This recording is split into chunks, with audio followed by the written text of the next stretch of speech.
Il se passe quelque chose d'inhabituel sous le lac Yellowstone. Les scientifiques constatent que le niveau de l'eau monte d'un côté du lac et baisse de l'autre exactement au même moment. Mais ce n'est pas tout. Des soudains essaims de tremblements de terre à la pression croissante dans la chambre magmatique du supervolcan, Yellowstone envoie des signes, certains subtils, d'autres impossibles à ignorer. Dans la Bible, Jésus a parlé d'une époque où des tremblements de terre se produiraient en divers endroits et où la nature elle-même gémirait dans les douleurs de l'enfantement avant la fin. Alors que la terre sous le plus célèbre parc national des États-Unis commence à trembler, nombreux sont ceux qui se demandent s'il s'agit d'un de ces signes. Suivez-nous pour explorer ce qui se passe réellement sous la surface et pourquoi tant de personnes pensent que cela pourrait être plus qu'une simple question de géologie.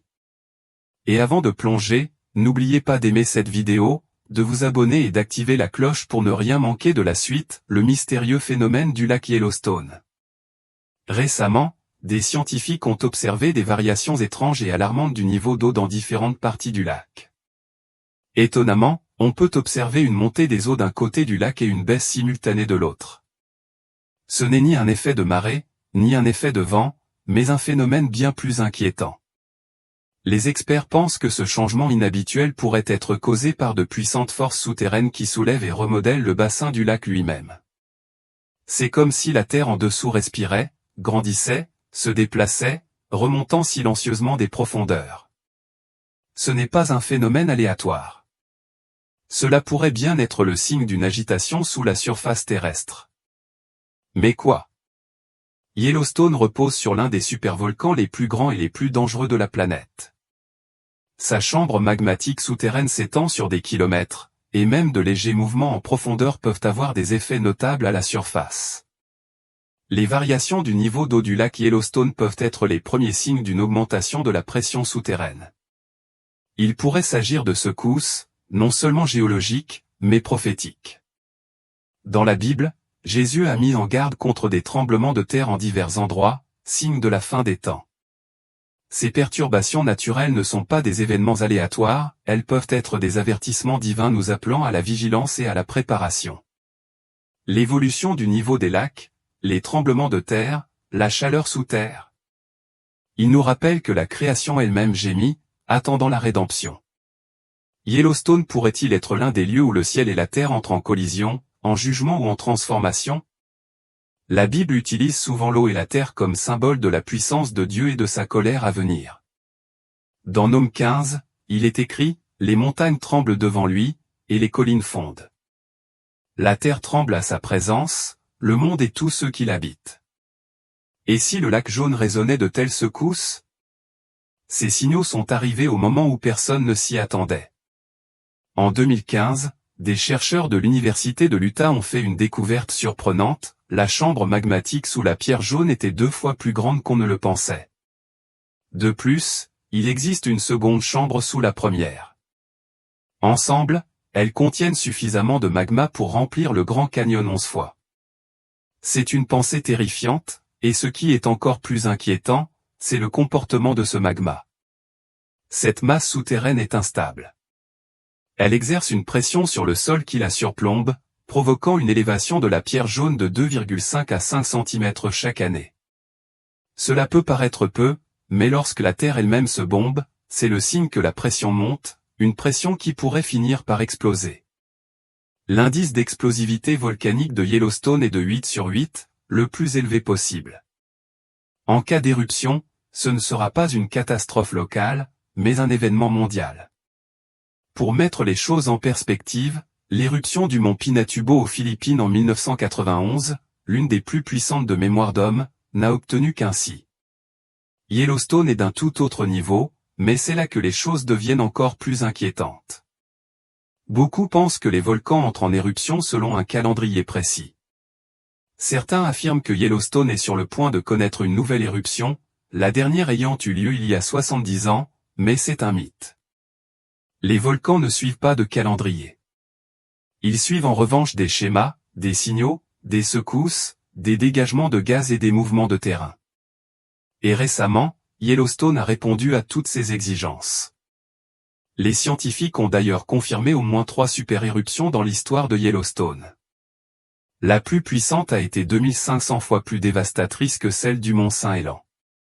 La plus récente, connue sous le nom d'éruption d'Ava Creek, a projeté des cendres, de la poussière et des roches dans le ciel, formant ce que nous appelons aujourd'hui la caldeira de Yellowstone. Ces dernières années, 2 super-éruptions jusqu'alors inconnues ont été découvertes, datant d'il y a environ 9 et 8,7 millions d'années. L'un d'eux est désormais considéré comme le plus grand jamais enregistré dans toute la province volcanique de Snake River, dans le Yellowstone. Alors, qu'est-ce que tout cela signifie?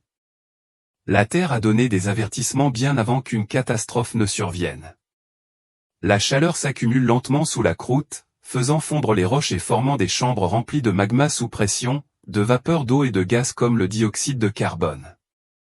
Bien avant toute éruption, ce mélange se dilate. Le sol s'élève, les lacs se réchauffent, les petites secousses deviennent fréquentes, les îlots changent de comportement et une étrange brume apparaît au-dessus des sources chaudes.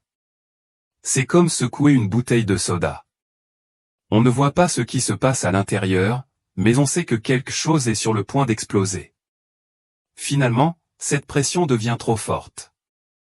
Le sol se fissure, les gaz explosent, puis le toit de la chambre magmatique s'effondre et le ciel s'assombrit. La Bible dit dans Luc 9h1, il y aura de grands tremblements de terre, et en divers lieux des famines et des pestes, il y aura des choses terrifiantes, et de grands signes dans le ciel. Le jaune pourrait-il être l'un de ces grands signes? Lorsque la nature gémit, lorsque la terre tremble et que la fumée s'élève, nous sommes témoins d'avertissements écrits il y a longtemps. La première éruption a peut-être mis quelques minutes à se déclencher, mais elle a tout dévasté sur son passage pendant des jours. Les coulées pyroclastiques étaient-elles des avalanches de feu? Les températures ont atteint 1300 degrés Celsius, suffisamment pour incinérer arbres, animaux et tout ce qui se trouvait sur son passage. Les cendres ont recouvert la terre comme du ciment, rempli. Les poumons, détruit les forêts et masqué le soleil. Et lorsque les cendres ont atteint la stratosphère, les températures mondiales ont chuté. Le soufre a bloqué la lumière du soleil. Les récoltes ont été anéanties. Les animaux ont péri de faim. Pendant des années, l'été a disparu. Des écosystèmes entiers se sont effondrés. C'est ce que les scientifiques appellent aujourd'hui la super-éruption de grasse-mer. Si Yellowstone entrait en éruption de cette façon, le Colorado, l'Utah et le Wyoming seraient aujourd'hui recouverts d'un mètre de cendres. Les villes seraient plongées dans le noir. Les lignes électriques seraient coupées. Les réserves alimentaires seraient détruites, et même les États côtiers éloignés du lieu de l'éruption seraient confrontés à une atmosphère toxique et à des chutes de cendres. L'avertissement d'une terre secouée. Les secousses sous Yellowstone peuvent sembler à certains n'être qu'une simple activité géologique, mais pour ceux qui lisent attentivement la Bible, elles ont une signification bien plus profonde. Dans les Écritures, le tremblement de terre n'est jamais un événement fortuit. Il s'agit souvent d'un avertissement divin, le signe qu'un événement monumental est sur le point de se produire. Dans Matthieu 24h7, Jésus a clairement prédit, il y aura des famines et des tremblements de terre en divers lieux. Tout cela ne sera que le commencement des douleurs. Les tremblements de terre ne sont pas de simples phénomènes naturels, ils sont le signe que l'histoire approche d'un tournant. Nous avons déjà observé ce phénomène. Lorsque Dieu est descendu sur le mont Sinaï pour donner les 10 commandements, la montagne entière a tremblé violemment. Lorsque Jésus est mort sur la croix, la terre a tremblé et les rochers se sont fendus. Ces changements géologiques n'étaient pas le fruit du hasard, ils étaient des marqueurs divins de la présence divine et de son plan en cours. Dans ce contexte, les subtiles secousses sous Yellowstone pourraient être plus que de simples données sismiques. Elles pourraient être l'écho des anciens avertissements de Dieu. La Bible nous dit dans Hébreux 126 à 27 que la voix de Dieu ébranlera non seulement la terre, mais aussi les cieux, éliminant ce qui peut l'être, pour ne laisser subsister que l'inébranlable. Ce n'est pas un message de peur, mais de préparation. Si les troubles de Yellowstone s'inscrivent dans un récit divin plus vaste, alors l'appel est clair. Nous devons être spirituellement éveillés. Le Seigneur nous avertit de ne pas nous laisser aller à la complaisance, mais d'être comme des serviteurs sages qui veillent, prêts à accueillir le retour de leur maître à tout moment. Les secousses pourraient commencer dans le sol, mais la véritable épreuve se jouera dans nos cœurs, tiendrons-nous bon ou serons-nous emportés par la secousse finale? Un appel à la préparation spirituelle. Au-delà des récentes secousses, d'autres signes inquiétants ont été observés à Yellowstone et dans ses environs. Les sources chaudes, qui autrefois jaillissaient à des heures prévisibles, se comportent désormais de manière erratique. Leur couleur et leur température changent, témoignant de changements dans l'activité souterraine. On a observé des animaux sauvages migrer hors de certaines zones, comme si l'homme ne pouvait pas les détecter complètement. Même les plus subtiles déformations du sol, où la terre semble gonfler ou s'enfoncer, sont mesurées par les scientifiques. Ces phénomènes peuvent sembler de simples processus géologiques, mais pris ensemble, ils dressent le portrait d'une terre agitée. Pour les croyants, ces signes sont plus que de simples curiosités scientifiques. Ils font écho aux avertissements spirituels des Écritures. Jésus a parlé de tremblements de terre en divers endroits, comme faisant partie des douleurs de l'enfantement menant à la fin. Dans l'Ancien Testament, le prophète Agé rapporte les paroles de Dieu en Agé 26, « J'ébranlerai le ciel et la terre, la mer et le sec ». L'ébranlement de la terre n'était pas seulement un événement physique, mais aussi un signe divin appelant les hommes à la repentance et à la préparation. L'heure n'est pas à la peur, mais à la préparation, surtout spirituelle. Les troubles sous Yellowstone nous rappellent que le monde tel que nous le connaissons est fragile. Nous devons nous interroger, nos cœurs sont-ils ancrés dans la foi? Sommes-nous réconciliés avec Dieu et les uns avec les autres?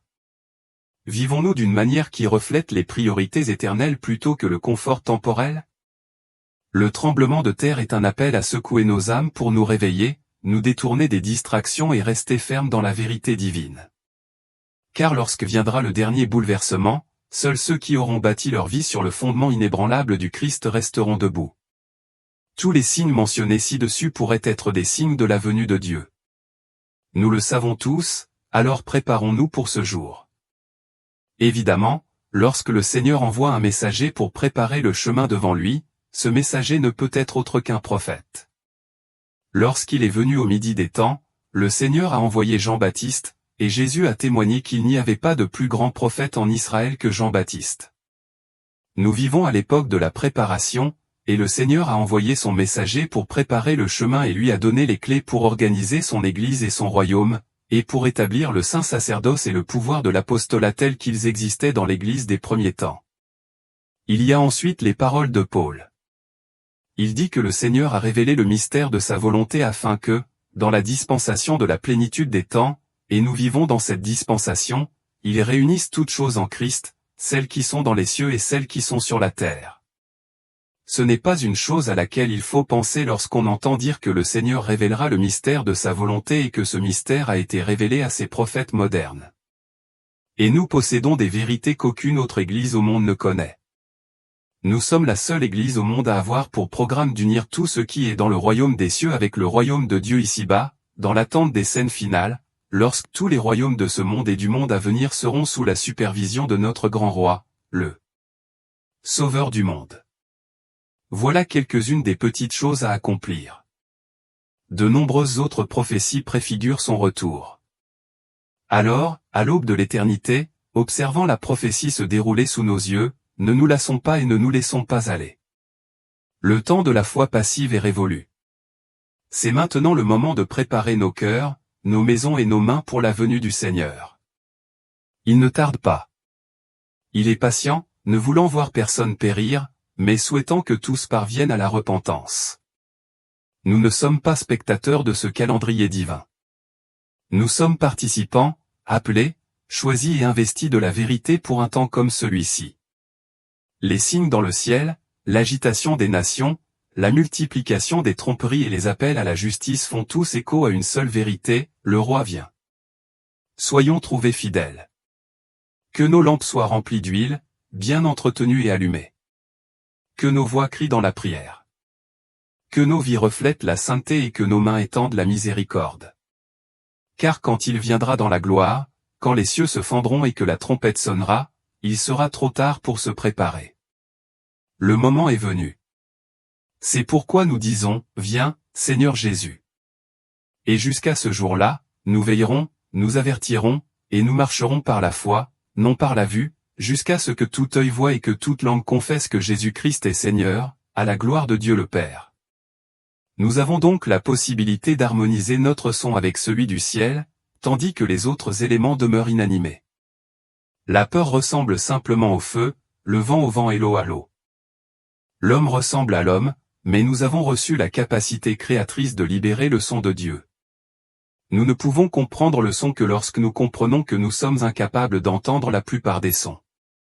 Nous sommes constamment exposés aux ondes sonores ultrasonores et subsoniques. Ultra, signifiant « au-dessus », désigne les ondes sonores supérieures à notre seuil d'audition. Sub, signifiant « en dessous », désigne les ondes inférieures à notre seuil d'audition. La raison pour laquelle l'évangile de Jésus est précieux, c'est qu'il offre un salut joyeux face à un jugement furieux. La Bible parle de la fureur de la colère du Dieu Tout-Puissant et exalte le fait que Jésus nous délivre de la colère à venir. C'est Dieu le Père lui-même qui a envoyé Jésus pour nous délivrer de sa propre colère. Dieu démontre son amour envers nous en ce que, alors que nous étions encore pécheurs, Christ est mort pour nous. C'est pourquoi, maintenant que nous sommes justifiés par son sang, à plus forte raison serons-nous sauvés par lui de la colère de Dieu. Si une éclipse solaire totale signale le début du jour du jugement, que se passera-t-il ensuite? Comment le monde entier vivra-t-il ce jour-là? La Bible déclare que Dieu a fixé un jour où il entend juger la terre habitée. Ce jour du jugement, aussi appelé le jugement dernier, est celui où Jésus, le Fils de Dieu, jugera les vivants et les morts avant de détruire le ciel et la terre anciens, corrompus par le péché. Le péché peut être défini comme tout ce qui s'oppose à la volonté et à la loi de Dieu. Péché, c'est désobéir à ses lois ou en abuser. Parce que l'impulsion au péché est inhérente à la nature humaine, l'humanité est corrompue, d'une certaine manière mue par les penchants immoraux qui habitent chaque être humain. C'est une conséquence de la chute. Le péché dans le jardin d'Éden.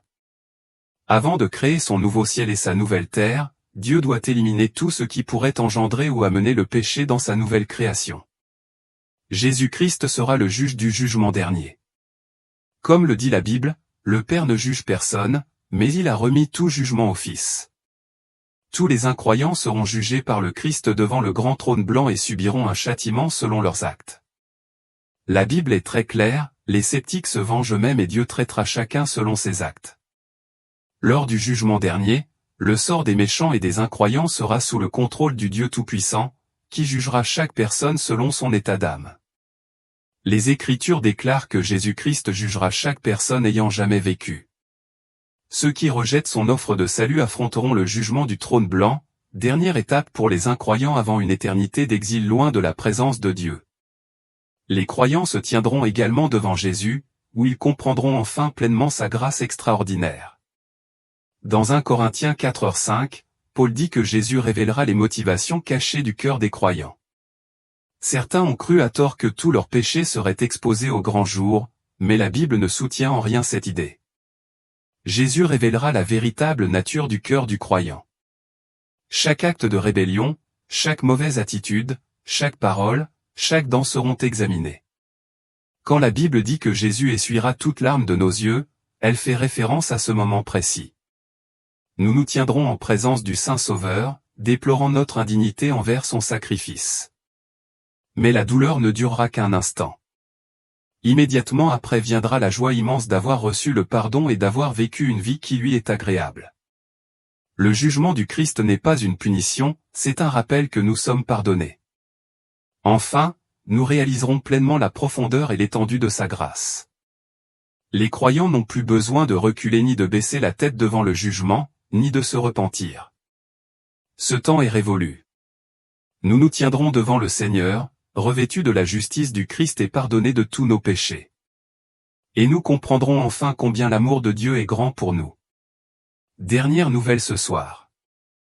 Les équipes interviennent actuellement sur un nouvel incendie ce soir dans le parc national de Yellowstone. Le mont Saint-Hélan, dans l'État de Washington, est l'un des volcans les plus surveillés de la planète.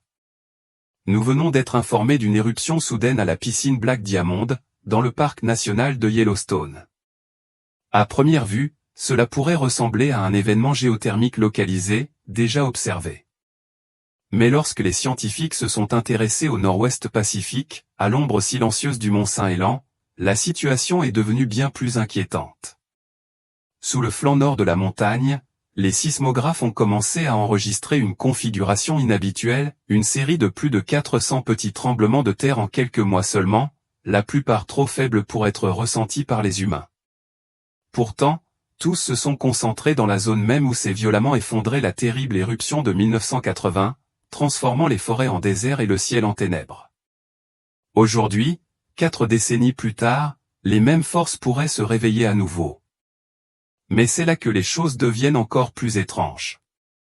Yellowstone et le mont Saint-Hélan, 2 volcans colossaux séparés par des centaines de kilomètres, montrent des signes d'activité simultanée. Serait-ce un avertissement de la nature, ou une manifestation divine? Après tout, Jésus lui-même a parlé de signes sur terre et dans le ciel qui précéderaient de grands bouleversements. Nous assistons à l'accomplissement de cette prophétie. Suivez-nous pour découvrir les secrets des profondeurs de la terre. N'oubliez pas d'aimer, de vous abonner et d'activer la cloche de notification pour ne rien manquer des mystères qui se cachent sous nos pieds. Les animaux perçoivent ce que nous ne percevons pas. Avant que les sismographes ne commencent à enregistrer l'agitation croissante, avant que les images satellites ne détectent de subtils changements dans la Terre, ce sont les animaux qui réagissaient. D'abord, à l'ombre du mont Saint-Hélan et jusqu'à Yellowstone, le comportement de la faune a commencé à changer de façon étrange. Les oiseaux qui, d'habitude, emplissaient la canopée de leur chant se turent soudain, leur absence aussi alarmante qu'un tremblement de terre. Les troupeaux d'élans qui broutaient autrefois confortablement au pied de la montagne commencèrent à s'éloigner en nombre inhabituel. Même les plus petites créatures lapins, écureuils et renards semblaient désorientés, nerveux et agités. Depuis des siècles, on sait que les animaux perçoivent des changements qui dépassent la perception humaine, fluctuation de la pression atmosphérique, distorsion du champ magnétique ou faibles vibrations terrestres. Mais cette fois, leur comportement n'était pas seulement instinctif, c'était un avertissement. Et puis, quelque chose d'encore plus étrange s'est produit. Les habitants ont commencé à signaler un bourdonnement grave, profond, constant et indétectable. À l'oreille humaine, cela ressemblait au grondement lointain d'un moteur, pas fort, mais constant et anormal. Certains ont cru à une imagination débordante. D'autres ont craint qu'il s'agisse d'un phénomène enfoui profondément sous la surface et tentant de s'échapper. Les scientifiques ont par la suite confirmé ce que beaucoup avaient entendu. Les tremblements harmoniques sont un type de vibration sismique continue souvent associée au magma se déplaçant dans des fractures souterraines. La Bible parle clairement d'une époque où la terre oscillera comme un homme ivre, où la nature elle-même deviendra une voix annonciatrice de ce qui est à venir. Romains 8h22 dit, « Car nous savons que jusqu'à présent la création tout entière soupire et souffre les douleurs de l'enfantement. » Se pourrait-il que les cris de la terre soient d'abord entendus par les créatures les plus proches d'elle? Et si les animaux nous avertissent, que ressentent-ils exactement? L'ébullition se produit sous Yellowstone. Les secousses n'étaient pas le seul signe. Alors que les sismomètres détectaient les secousses autour du mont Saint-Hélan, un autre phénomène commençait à émerger discrètement, non pas sous forme de tremblement de terre, mais dans le sol lui-même. L'imagerie satellite et les relevés aériens ont détecté un phénomène subtil, mais profondément inquiétant, la Terre se déformait. La surface de Yellowstone, bien que tranquille pour le visiteur moyen, s'élevait lentement non pas en mètres, mais en centimètres, mesurée semaine après semaine, avec une persistance tranquille. Pour les volcanologues, ce type de déformation est loin d'être anodin. Cela signifie souvent une chose, le magma est en mouvement, perçant la croûte terrestre et déformant la surface qui le surplombe. La dernière fois que les scientifiques ont observé une telle augmentation, elle s'est soldée par un désastre. C'était en 1980, juste avant l'éruption dévastatrice du mont Saint-Hélan. Et cette fois, les signes avant-coureurs ne sont pas isolés. Les scientifiques de l'Observatoire des volcans des Cascades ont commencé à détecter des pics de concentration de gaz volcanique, notamment de dioxyde de soufre, de dioxyde de carbone et de sulfure d'hydrogène, avec une forte augmentation. Ces gaz ne sont pas aléatoires. Ce sont les signes révélateurs de l'approche du magma vers la surface, chauffant et fracturant les roches supérieures sous l'effet de la pression. Les tremblements harmoniques étaient encore plus alarmants. Il ne s'agit pas de simples tremblements de terre, ce sont des vibrations profondes et continues, souvent associées au magma s'infiltrant dans des fractures souterraines. Par le passé, ce genre de musique sismique précédait des éruptions majeures, et aujourd'hui, ce même rythme envoûtant se fait entendre sous le mont Saint-Hélan et le parc de Yellowstone. La géologie ne connaît pas de frontières. Ce qui se passe sous un volcan peut parfois s'étendre sur de vastes distances souterraines, modifiant les pressions, redistribuant les tensions et réveillant des systèmes autrefois considérés comme endormis. Yellowstone, situé à près de 900 km à l'est du mont Saint-Hélan, a longtemps été considéré comme un monde à part entière, un supervolcan endormi caché sous un trésor national. Mais ces derniers mois, même ce géant ancestral a commencé à s'éveiller. Le bassin Eisenhoris, connu pour son comportement géothermique instable, a vu son activité s'intensifier. L'Elysée Steamboat, le plus haut volcan actif de la planète, entre en éruption plus fréquemment que d'habitude. Et curieusement, ce regain d'énergie semble coïncider avec les troubles du mont Saint-Hélan. Certains scientifiques commencent à se demander, existe-t-il un lien caché sous nos pieds? Des systèmes sismiques positionnés sous le lac Yellowstone ont détecté des séismes de longue période, des séismes profonds et de basse fréquence associés à du magma, ou de l'eau sous pression, se déplaçant à travers les roches.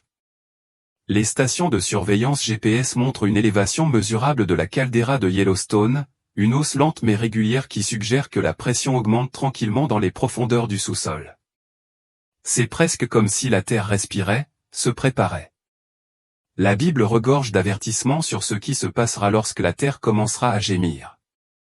Dans Luc 9h1, Jésus prévient, il y aura de grands tremblements de terre, des famines et des pestes en divers lieux, ainsi que des événements effrayants et de grands signes dans le ciel. Et si vous êtes dehors, voyez ces signes, pas bruyants, pas évidents, mais lents, indéniables. L'élévation de la Terre à Yellowstone, les profondes vibrations du mont Saint-Hélan, les gaz émanant des fissures terrestres ce ne sont pas des phénomènes naturels aléatoires. Ils font peut-être partie d'un projet plus vaste, un avertissement inscrit non pas dans le feu du ciel, mais dans le magma sous nos pieds. Le réveil des géants, pendant des années, l'idée que les volcans puissent s'influencer mutuellement, même à grande distance, a été considérée comme improbable. La plupart des gens imaginent les volcans comme des cônes isolés, chacun alimenté par son propre réservoir de magma et agissant de manière autonome.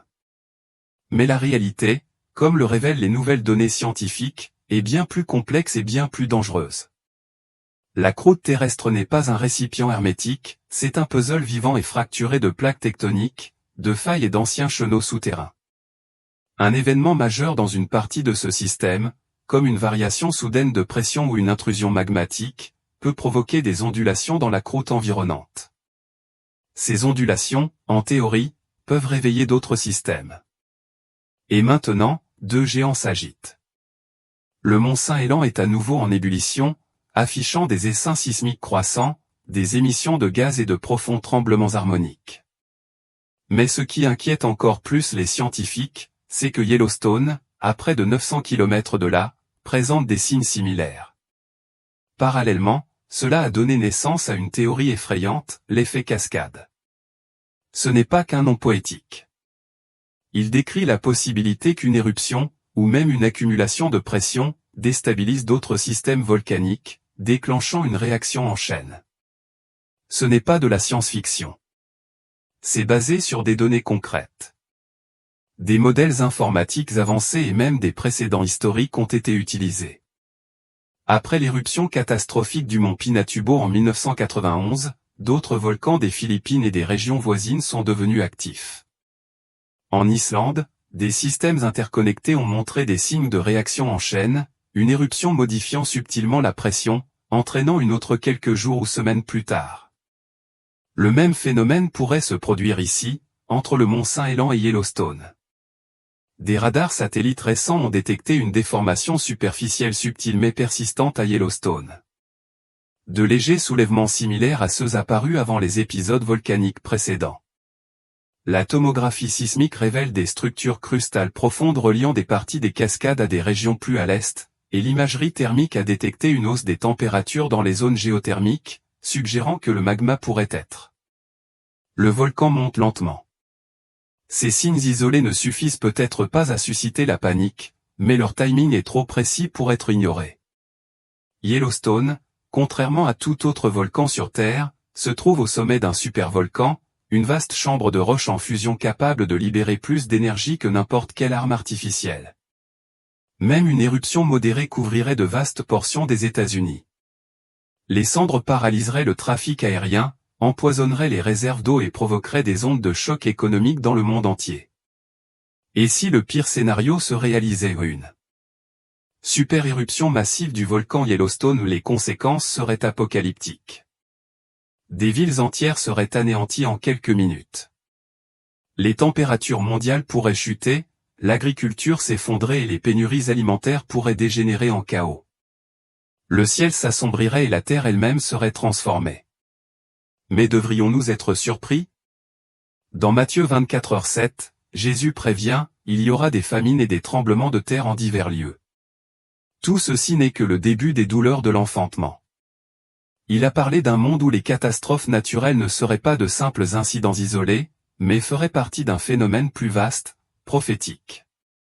La Bible décrit depuis longtemps la terre comme une création capable de gémir, de trembler et de répondre aux péchés de l'humanité. Romains 8h22 dit, nous savons que, jusqu'à maintenant, la création tout entière soupire et souffre les douleurs de l'enfantement. Si la Terre est vraiment vivante, alors ce dont nous sommes témoins pourrait être plus qu'une simple découverte géologique, peut-être une révélation. Pour l'instant, les deux montagnes restent silencieuses. Des touristes parcourent les sentiers de Yellowstone. Il neige encore sur le mont Saint-Hélan, mais les scientifiques savent que ce n'est pas le cas. Le silence est souvent le dernier avertissement avant une éruption. La technologie moderne nous offre des outils que nos ancêtres n'ont jamais eus, images satellites, capteurs terrestres et modèles informatiques. Mais malgré toutes nos connaissances, nous restons vulnérables face à ce qui se cache sous nos pieds. La Terre ne demande pas la permission de parler. Lorsqu'il décide de bouger, il bougera. Dans le scénario le plus incroyable, les récentes secousses sous Yellowstone ont peut-être été de faible ampleur, mais pour ceux qui comprennent l'histoire et la puissance de la Terre, elles ont un point inquiétant. Yellowstone n'est pas un volcan ordinaire, c'est un supervolcan, l'un des phénomènes naturels les plus dangereux de la planète, et il est déjà entré en éruption à 3 reprises, il y a 2,1 millions d'années et 1 million d'années. Il y a 3,3 millions d'années et, plus récemment, il y a environ 640 000 ans. Les géologues s'accordent sur un point, une nouvelle éruption est à prévoir. La seule question est de savoir quand. Actuellement, le parc repose sur 3 calderas superposées. D'immenses dépressions en forme de baie se sont formées lors de l'effondrement du sol après les précédentes éruptions. Chaque caldeira est une cicatrice, témoin d'explosions si massives qu'elles ont remodelé paysages et climats. Si Yellowstone devait à nouveau entrer en éruption, le processus commencerait profondément sous nos pieds. Un panache de chaleur intense s'élèverait du manteau, faisant fondre la roche et alimentant une vaste chambre souterraine de magma, de gaz et de vapeur d'eau. Pendant des siècles, ce magma allait gonfler, soulevant lentement la Terre en un dôme géant, fissurant la surface tandis que la pression atteignait des niveaux inimaginables. Et lorsque cette pression ne pourrait plus être contenue, l'éruption serait soudaine, violente et transformatrice à l'échelle planétaire comme l'ouverture d'une bouteille de soda secouée, mais à l'échelle planétaire. La dévastation serait rapide. En quelques minutes, des dizaines de milliers de personnes vivant près de la zone de l'explosion n'auraient aucune chance de survie. Les coulées de lave, bien que limitées, détruiraient tout sur leur passage. Mais le véritable tueur serait la cendre. Des cendres volcaniques dures, vitreuses, se répandraient sur une grande partie de l'Amérique du Nord, rendant l'air irrespirable, polluant les rivières, paralysant l'agriculture et clouant au sol les avions. Les scientifiques estiment que le nuage de lave. Les cendres pourraient s'étendre de Toronto à Austin, au Texas. L'histoire offre un précédent effrayant. Il y a environ 74 000 ans, l'éruption du lac Toba, en Indonésie, a recouvert le ciel de cendres pendant 6 ans, plongeant la planète dans une ère glaciaire de 1000 ans et réduisant la population humaine mondiale à une infime fraction de sa taille. Une éruption du volcan Yellowstone pourrait avoir des effets similaires, bloquant la lumière du soleil, perturbant les conditions météorologiques mondiales et provoquant des famines massives. Heureusement, la croûte et le manteau sous Yellowstone sont encore majoritairement solides, loin du seuil de 50% de magma que les scientifiques estiment nécessaire pour une éruption, mais cette assurance est assortie d'une réserve. Le niveau du sol s'élève depuis 2004 à un rythme constant de 7,5 cm par an, ce qui suggère une lente accumulation de magma sous la surface. Si les experts estiment qu'une éruption de moindre ampleur, comme celle du mont Pinatubo en 1991, est plus probable dans un avenir proche, le risque d'une explosion catastrophique ne peut être ignoré. C'est pourquoi ces récentes secousses sismiques suscitent tant d'inquiétudes. Elles peuvent être inoffensives, ou être les premiers signes avant-coureurs d'une catastrophe qui couve depuis 640 000 ans. Les secousses sous Yellowstone peuvent sembler à certains une simple activité géologique, mais pour ceux qui lisent attentivement la Bible, elles ont une signification bien plus profonde. Dans les Écritures, le tremblement de terre n'est jamais un événement fortuit. Il s'agit souvent d'un avertissement divin, le signe qu'un événement monumental est sur le point de se produire. Dans Matthieu 24h7, Jésus a clairement prédit, il y aura des famines et des tremblements de terre en divers lieux. Tout cela marque le début des douleurs de l'enfantement.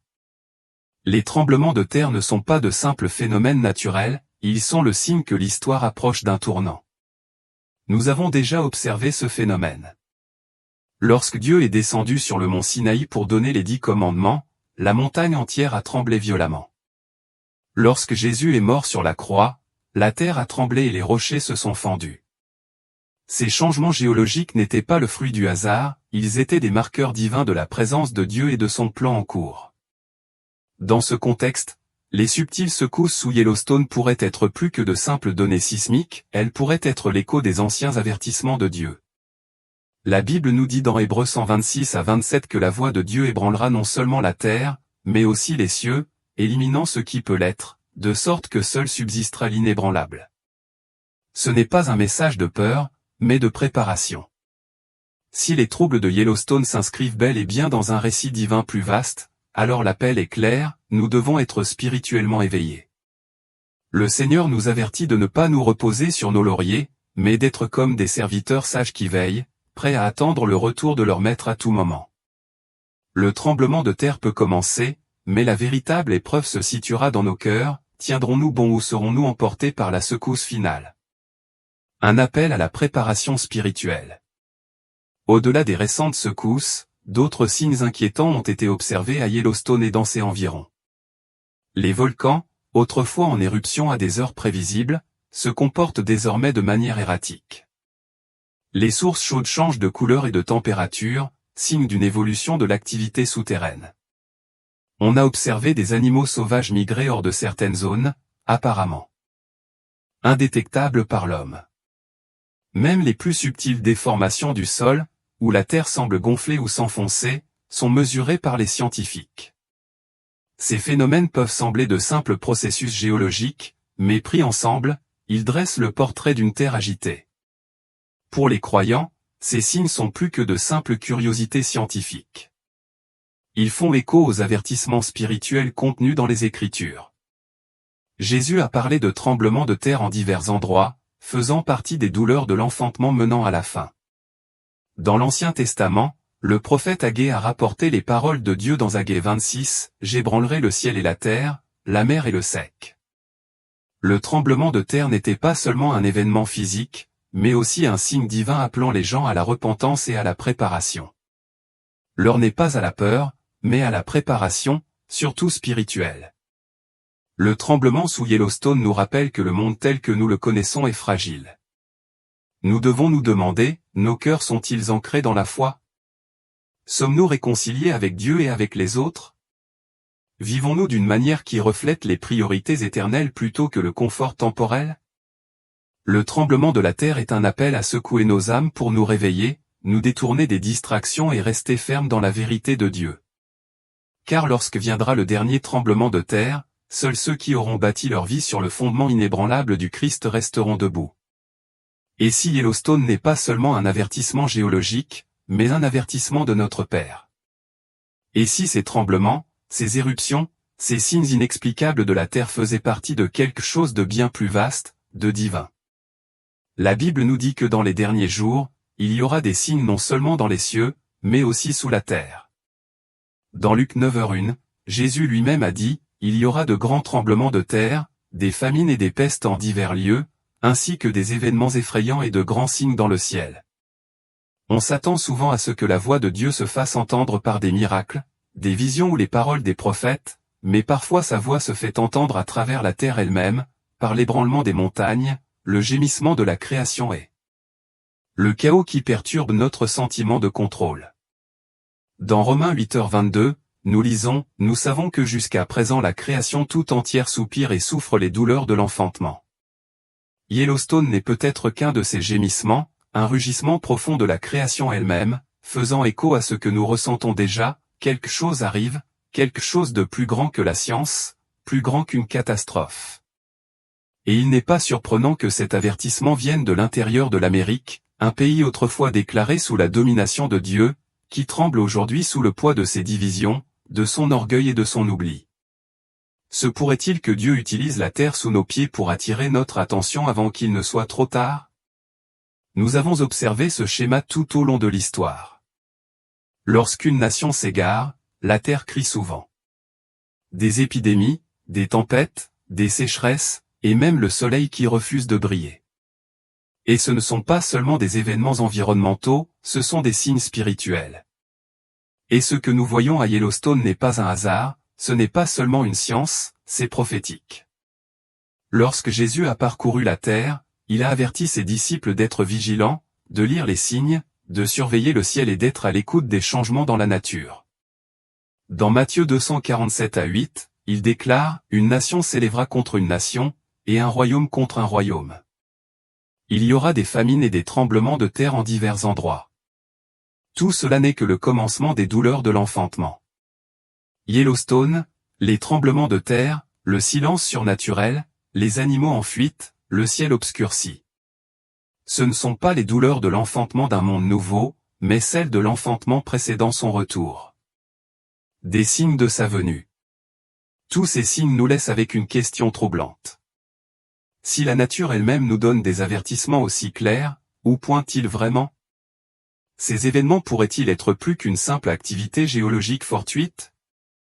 Peut-être une partie d'un plan divin bien plus vaste se déroulant sous nos yeux.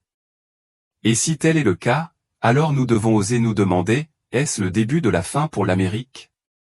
Et cela pourrait déjà être écrit dans les pages des prophéties. Lorsque nous nous tournons vers les Écritures et étudions les prophéties concernant la fin des temps, nous trouvons des descriptions saisissantes de nations, d'empires et de puissances mondiales qui s'élèveront et s'effondreront. Israël, la Perse, Gog et Magog, les rois d'Orient, l'Empire romain ressuscité. Ces noms et ces régions ressortent clairement. Cependant, une omission surprenante, les États-Unis d'Amérique. Pour une nation qui a été une superpuissance mondiale pendant des décennies, influençant la politique, l'économie, la culture et même le climat spirituel du monde, son absence dans les prophéties bibliques de la fin des temps est non seulement curieuse, mais aussi alarmante. Comment un pays aussi important de notre époque pourrait-il ne pas figurer dans la chronologie prophétique? Le dernier livre de la Bible commence par cette phrase curieuse et inspirante, révélation de Jésus-Christ, que Dieu lui a donnée pour montrer à ses serviteurs les choses qui doivent arriver bientôt. La troisième phrase inclut, car le temps est proche. Tout aussi étonnantes sont les dernières paroles de Jésus, rapportées à la fin du livre, je viens bientôt. Jésus a demandé à tous ses disciples d'être constamment prêts pour son retour, comme dans Matthieu 12h42. Veillez donc, car vous ne savez pas quel jour votre Seigneur viendra. Dieu présente clairement le retour du Seigneur comme imminent. Pourquoi alors n'est-il pas revenu plus de 2000 ans après son départ visible du mont des Oliviers? Jésus avait annoncé son retour prochain. Que signifie donc, prochainement? Examinons 2 raisons pour lesquelles nous croyons que Jésus nous a annoncé son retour rapide sur terre. La première raison vous paraîtra peut-être moins fascinante que la seconde, mais elle mérite d'être soulignée. Dieu est intemporel. Il existe de manière totalement indépendante du temps, car il en est le créateur. Pour Dieu, comme le dit la Bible, un jour équivaut à 1000 ans, et 1000 ans à un jour. Les mathématiques entrent en jeu. Il faut comprendre que l'infini n'est pas un nombre, mais le concept d'absence de nombre ultime. On peut compter, mais il est toujours possible d'ajouter un autre nombre. On n'a peut-être pas de nom pour ce nombre, car il est si lointain, mais il existe. Ce concept d'infinité nous aide à comprendre Dieu. Que l'on regarde en arrière ou en avant, il existe. Il n'y a jamais eu de moment où il n'existait pas. Même avant la création, déclare le psaume 902, avant que les montagnes ne soient engendrées, avant que tu ne formes la terre et le monde, d'éternité en éternité, tu es Dieu. Si vous essayez de demander au nombre 3 d'imaginer ce que l'on ressent à une distance aussi grande que 5 millions sur la droite numérique, il aurait du mal à le concevoir. Mais essayez de demander à 3 de continuer à voyager éternellement jusqu'à atteindre l'infini. Et c'est impossible. Cela n'atteindra jamais l'infini. Et nous ne pouvons pas non plus comprendre la temporalité, la nature infinie de Dieu. Dieu nous annonçant son retour prochain ne signifie peut-être pas ce que nous tenons pour acquis à notre échelle temporelle. C'est peut-être précisément pour cette raison que la Bible proclame dans 2 Pierre 3h9, « Le Seigneur ne tarde pas dans l'accomplissement de sa promesse, comme quelques-uns le croient. » Nous avons tendance à percevoir son temps à partir de notre perspective limitée, mais Dieu est patient envers vous, ne voulant pas qu'aucun périsse, mais que tous parviennent à la repentance. Dieu a une perspective divine et intemporelle, avec un cœur tourné vers le salut. Pourtant, Jésus nous a annoncé, à nous, humains limités, qu'il reviendrait bientôt. Dans ce contexte d'intemporalité, nous cherchons encore à comprendre pourquoi il utilise l'expression « connaître notre nature limitée ». Examinons la deuxième raison fascinante pour laquelle Dieu s'est exprimé ainsi. Si une mère exaspérée souhaite que son fils sorte pour un rendez-vous auquel il est déjà en retard parce qu'il traîne depuis 20 minutes, elle pourrait s'exclamer « Viens, il faut partir bientôt ». Dans ce cas, quand la mère dit « bientôt », elle veut dire tout de suite. Si un parent souhaite que son adolescent prenne au sérieux ses études pour le permis de conduire, il pourrait le lui rappeler fermement 2 mois avant la date d'admissibilité. Il est préférable de se préparer pour l'examen du permis. Vous le passerez très bientôt. Dans ce cas, quand le parent dit « bientôt », il veut dire dans quelques mois. Si une mère souhaite encourager sa fille à se préparer, elle pourrait lui dire, alors qu'elle est encore en première année de lycée, « Prends tes cours au sérieux, car tu entreras bientôt à l'université. » Dans ce cas, lorsque la mère dit « bientôt », elle veut dire dans 4 ans. Le « bientôt » doit être utilisé en contexte. Dans le premier scénario, avec l'enfant distrait, l'événement est interprété comme se produisant immédiatement, tandis que dans le second, il implique un avenir plus lointain. Cependant, la troisième situation universitaire exige une planification plus poussée. De nombreuses années d'études sérieuses et de responsabilités sont nécessaires pour atteindre l'objectif. Dans le dernier cas, nous sommes rapidement amenés à reconnaître qu'une préparation importante est nécessaire, car l'événement à venir est complexe et capital. Jésus nous annonce son retour prochain, car sa venue est la chose la plus importante au monde, l'événement auquel tout chrétien aspire. Tout ce que nous faisons, disons et sommes est investi dans l'avenir éternel vers lequel il nous fera entrer à son retour. L'événement à ne pas manquer et pour lequel nous ne devons pas être mal préparés est la venue de Jésus-Christ sur terre pour transformer ce monde brisé et pécheur en son royaume parfait. Sa réapparition pourrait être immédiate, maintenant. Elle pourrait se produire cette année. Elle pourrait aussi se produire dans des centaines, voire des milliers d'années. Quoi qu'il en soit, notre certitude que ce sera bientôt est tout à fait justifiée, car c'est l'événement qui mettra fin à tous les événements. C'est l'espoir de tout croyant. C'est la seule chose que vous puissiez dire. Je suis prêt. Car la grâce de Dieu, source de salut pour tous les hommes, a été manifestée.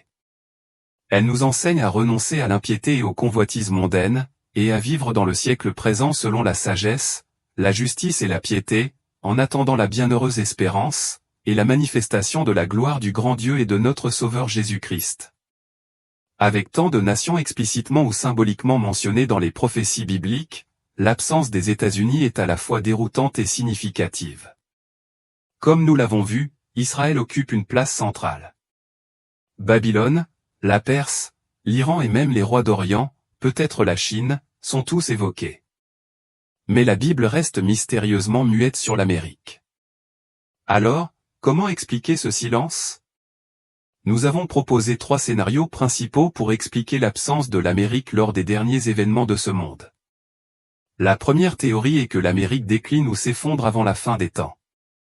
L'une des théories les plus discutées est que l'Amérique n'existe tout simplement plus en tant que grande puissance mondiale lorsque la fin des temps commencera. Bien que les États-Unis soient actuellement les leaders mondiaux en termes de puissance économique, de puissance militaire et d'influence internationale, rien de tout cela n'est garanti pour durer. L'histoire montre qu'aucun empire ne dure éternellement. L'Empire romain est tombé, Babylone est tombée, et il est possible que l'Amérique suive leur exemple. Plusieurs raisons pourraient expliquer ce phénomène. Un effondrement économique dû à une dette écrasante, l'inflation ou une défaillance systémique, la décadence morale et le déclin spirituel conduisant au jugement de Dieu à l'image de ce qui s'est produit dans l'ancien Israël et d'autres nations déchues. Des divisions internes et des troubles civils, dont nous sommes déjà témoins à un niveau inquiétant. Guerre ou attaque extérieure, impliquant potentiellement des armes nucléaires ou une cyberguerre, catastrophes naturelles ou jugements surnaturels tels que tremblements de terre, épidémies ou autres événements permis par Dieu comme forme de correction. Un effondrement culturel complet où la nation perd son sens moral et ses fondements spirituels. L'apôtre Paul a écrit dans 2 Thessaloniciens qu'une puissante illusion surviendrait dans les derniers jours. Se pourrait-il que l'Amérique soit déjà sous cette influence? Le silence de la prophétie pourrait-il indiquer une nation déchue de sa grâce et de sa pertinence? Si l'Amérique s'effondre avant que les événements de la fin des temps ne se déroulent pleinement, cela expliquerait pourquoi elle ne joue pas un rôle significatif lors de la montée de l'Antéchrist ou des batailles finales décrites dans l'Apocalypse. La deuxième théorie est que l'Amérique est présente, mais sous une forme symbolique ou absorbée par un système plus vaste. Une autre possibilité est que l'Amérique existe à la fin des temps, mais pas en tant que superpuissance souveraine reconnaissable. Elle pourrait plutôt être absorbée par un système mondial, un gouvernement mondial unique ou une coalition de nations opérant sous le contrôle de l'Antéchrist. Cela signifierait que l'Amérique n'agirait plus de manière indépendante, mais ferait partie de ce qu'Apocalypse 13 appelle le système de la bête. Ce système sera probablement régi par un contrôle politique, économique et spirituel mondial. La Bible dit que personne ne pourra acheter ou vendre sans la marque de la bête. Et beaucoup pensent que cela fait allusion à une gouvernance mondiale centralisée et à un contrôle numérique. Il est possible que l'Amérique soit symboliquement représentée dans ce que l'Apocalypse appelle Babylone la Grande, un lieu de luxe, d'orgueil, de décadence morale et de destruction ultime. Apocalypse 187 à 8 dit, « Elle se vante dans son cœur, je suis assise en reine, je ne suis pas veuve et je ne verrai jamais le deuil. C'est pourquoi, en un seul jour, ces fléaux fondront sur elle, la mort, le deuil et la famine. Elle sera consumée par le feu, car le Seigneur Dieu qui la juge est puissant. » Cela ressemble étrangement à une nation moderne, riche et fière, qui se croit intouchable jusqu'à ce qu'une destruction soudaine survienne. Babylone la Grande pourrait-elle être un symbole de l'Amérique ou de ce que l'Amérique est en train de devenir? La troisième théorie est que l'enlèvement éliminerait une partie importante de la population américaine. Cette théorie est peut-être la plus porteuse d'espoir pour les croyants, mais tout aussi dévastatrice pour la nation. L'Amérique a historiquement compté l'une des plus importantes populations chrétiennes au monde. Si l'enlèvement survient avant la tribulation, comme le croient de nombreux chrétiens évangéliques, des millions d'Américains pourraient disparaître en un instant. Il en résulterait une instabilité massive, un vide spirituel, social et politique. Les structures dirigeantes s'effondreraient, les infrastructures seraient submergées, l'économie pourrait s'effondrer et le chaos social éclaterait. Dans ce scénario, la nation n'est ni jugée ni détruite au sens traditionnel du terme, mais elle perd toute importance sur la scène internationale en raison des conséquences dramatiques de la disparition des croyants. Jésus a prévenu que son retour se produirait comme un voleur dans la nuit, et qu'à ce moment-là, l'Amérique pourrait être l'une des nations les plus durement touchées. Chacun de ces 3 scénarios révèle une vérité qui donne à réfléchir. L'Amérique que nous connaissons aujourd'hui pourrait bien disparaître lorsque les derniers événements de l'Apocalypse se produiront, que ce soit par jugement, compromis ou par le départ soudain des croyants. Le silence de la prophétie pourrait être un avertissement, ce à quoi nous assistons actuellement est le début d'un effondrement spirituel. Mais n'oublions pas que Dieu a toujours le contrôle. Rien de tout cela ne le surprend. Et pour ceux qui croient en Jésus, il y a toujours de l'espoir, quoi qu'il arrive à une nation.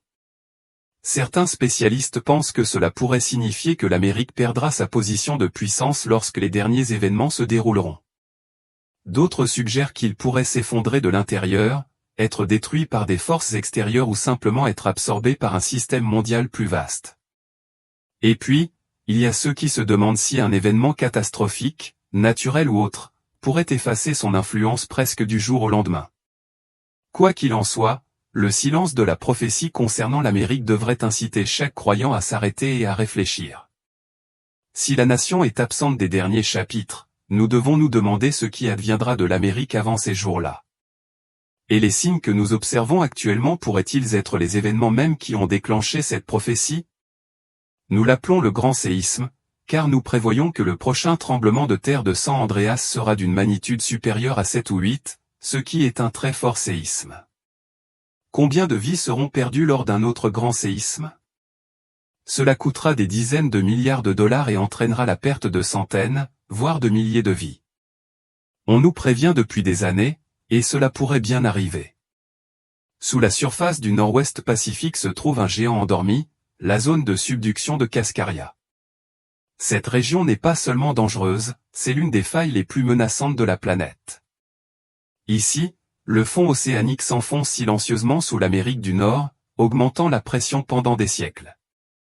L'histoire nous apprend que cette faille entre en éruption tous les 500 ans avec une force dévastatrice, la dernière fois en 1700. Aujourd'hui, une nouvelle étude de 2025 tire la sonnette d'alarme. Les résultats suggèrent que le prochain tremblement de terre pourrait survenir sans prévenir, engloutissant des parties de la Californie et de la côte pacifique non pas progressivement, mais instantanément. Et lorsque cela se produira, la montée du niveau de la mer et des tsunamis géants pourraient continuer de tout bouleverser sur leur passage. Mais le plus inquiétant est le suivant, ce qui se passe sous terre pourrait bien ne pas être qu'une simple science, il pourrait s'agir d'un signe divin. Certains pensent que Jésus nous a prévenus de tels événements bien avant l'apparition de la géologie moderne. Avant de découvrir toute la vérité sur ce qui se passe actuellement, n'oubliez pas d'aimer cette vidéo, de vous abonner et d'activer la cloche pour ne rien manquer de la suite. Qu'est-ce que la zone de subduction de Cascadia? S'étendant de l'île de Vancouver, au Canada, jusqu'au nord de la Californie, la zone de subduction de Cascadia n'est pas qu'une simple faille, c'est une véritable bombe à retardement enfouie sous la mer. Mais malgré son nom, cette zone n'est pas une simple ligne. Il s'agit d'une profonde fissure dans la terre où deux énormes plaques tectoniques entrent en collision, la plaque Rowan de Fuca et la plaque nord-américaine. Voici comment cela fonctionne. Une plaque s'enfonce lentement, ou subduit, sous l'autre. Ce processus ne se déroule pas sans heurts. Il s'enlise. La pression s'accroît au fil du temps jusqu'à devenir incontrôlable. Lorsqu'elle est enfin relâchée, la Terre recule avec une force inimaginable. À ce moment-là, le sol tremble, le niveau de la mer monte et un tsunami éclate. Ce même processus a provoqué l'un des plus grands tremblements de terre de l'histoire nord-américaine en janvier 1700, d'une magnitude estimée à 1000. Le tsunami qui l'a provoqué a traversé l'océan Pacifique et atteint le Japon, comme le relatent des documents historiques. Des traces silencieuses de cette catastrophe subsistent. Des cimetières d'arbres ensevelis sous des couches de limon s'étendent encore aujourd'hui le long de la côte nord-ouest du Pacifique. Témoins silencieux d'un moment où la Terre a été secouée. Depuis lors, Cascadia est resté inhabituellement calme, mais ce n'est pas réconfortant. Les scientifiques l'appellent le « silence sismique avant la tempête ». Cette zone est capable de produire des séismes aussi puissants que celui de 2011 au Japon, qui a également pris naissance dans une zone de subduction et a entraîné des pertes humaines massives, des destructions massives et une crise nucléaire à Fukushima. Les zones de subduction sont responsables de certains des plus grands séismes de la planète, et Cascadia ne fait pas exception. Les experts préviennent que le grand événement est imminent. La question n'est pas de savoir si, mais quand. La zone de subduction de Cascadia n'est pas un bloc solide, elle est divisée en au moins 4 segments principaux. Cela signifie qu'une rupture pourrait débuter dans un segment et s'arrêter ou se propager aux autres comme une série de dominos qui tombent. Plus le segment brisé est long, plus le tremblement de terre, et donc la prochaine explosion, est puissant. La question demeure donc, quand se produira le prochain grand tremblement de terre? La triste vérité est que nous l'ignorons. Malgré tous les progrès scientifiques et technologiques, les tremblements de terre restent l'une des rares catastrophes naturelles imprévisibles. L'Institut d'études géologiques des États-Unis, USGS, a été très clair. Ni l'USGS ni aucun autre scientifique n'a jamais prédit de séisme majeur, et ils ne s'attendent pas à savoir comment le faire de sitôt. Cela signifie que la prochaine rupture massive le long de la zone de subduction de Cascadia pourrait se produire demain ou dans 50 ans. Il n'y aura peut-être ni sirène, ni alerte, ni compte à rebours, juste un changement soudain et violent sous nos pieds. Mais si toute prédiction est encore hors de portée, les scientifiques peuvent modéliser ce qui pourrait se produire si la faille Cascadia se rompait aujourd'hui. Et ce qu'ils ont découvert est terrifiant. Si la faille se dérobe, elle pourrait instantanément provoquer un affaissement de certaines parties du littoral jusqu'à 2 mètres. Ce n'est pas de l'érosion, ce n'est pas progressif, c'est un mal d'été soudain. Des villes, des routes et des bâtiments entiers s'enfoncent sous la mer. Et avec la montée du niveau mondial de la mer, cela pourrait doubler, voire tripler, le nombre de personnes exposées à des inondations catastrophiques. Depuis des années, le Nord-Ouest Pacifique fait figure d'exception à cette tendance mondiale. Alors que les eaux montent dans la plupart des zones côtières, cette région est restée relativement stable. Pourquoi? Parce que la zone de subduction soulève lentement la Terre, contrebalançant la montée des océans. Mais ce bienfait pourrait se transformer en malédiction. Un séisme majeur inverserait en quelques secondes des siècles d'élévation, provoquant l'effondrement de la Terre et l'envahissement de la mer. Une étude prévoit que le niveau de la mer dans cette région pourrait augmenter de près d'1 mètre cette année. Si l'on ajoute à cela les effets d'un tremblement de terre de Cascadia, on parle d'une différence de niveau d'eau de près de 2,7 mètres par rapport à aujourd'hui, sans parler du tsunami. La rupture de la zone de subduction de Cascadia déclenchera un tsunami massif qui pourrait projeter des murs d'eau de plus de 15 mètres de haut sur les communautés côtières. Dans certaines régions, les vagues peuvent arriver en moins de 15 minutes, soit plus vite que n'importe quel plan d'évacuation ne peut être mis en œuvre. Des écoles, des hôpitaux et des quartiers entiers pourraient être emportés avant même que quiconque ne comprenne ce qui se passe. Ce qui se passe ici n'est pas seulement un risque géologique, c'est un signal d'alarme qui résonne à la fois avec la science et les Écritures. Jésus a parlé de moments comme ceux-ci dans Matthieu 24, 7-8. Il a averti, il y aura des famines et des tremblements de terre en divers endroits. Tout cela n'est que le début des douleurs de l'enfantement.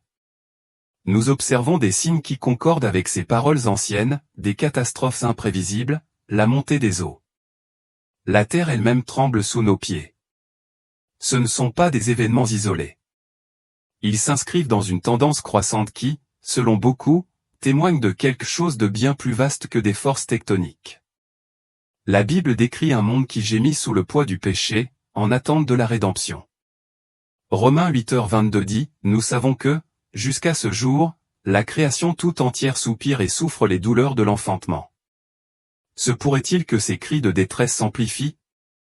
La terre elle-même crie-t-elle? Le jour de son arrivée, en janvier 2025, la Californie brûlait. Des incendies ravageaient Los Angeles avec une rapidité et une force terrifiantes. Des quartiers entiers furent réduits en cendres. Ce n'était pas un simple incendie. C'était comme un avertissement.